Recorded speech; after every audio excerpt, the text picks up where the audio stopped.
Hello guys! Ayan, nagmerienda pala ako ngayon ng nilagang saging na hilaw.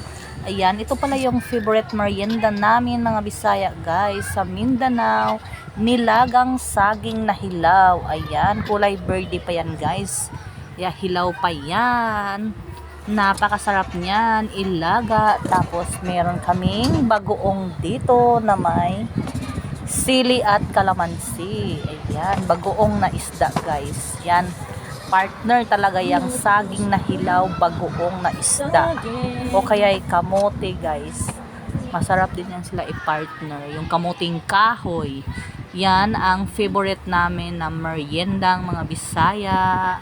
Ayan, napakasarap. Naluto na pala yan. Oh, binalatan ko na yan. Ang lalaki ng mga saging na nabili ko guys sa palengke. Yan, nandito pala ako ngayon sa Luzon guys, nakatera. Ayan. Yan, napakalaki ng saging guys. Kitang-kita nyo naman, malaman yung saging. Hindi siya payat.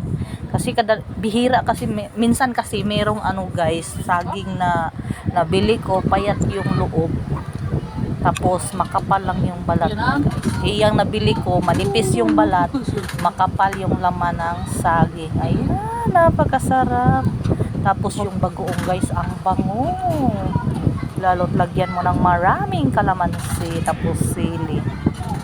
Pwede nang hindi ka na maghapunan yan. Mabigat na yan sa tiyan. Napakasarap. Yan. Mura lang yung saging na nabili ko guys. Kasi bagsakan ko nabili yung saging na hilaw. Kung gusto nyo naman, ayaw nyo ng bagoong, pahinugin nyo yung saging, ilaga nyo, masarap rin. Ayan, kain-kain. Napakasarap. Si Kyrie dyan guys, ayaw kumain ng bagoong saging na hinog na kinain.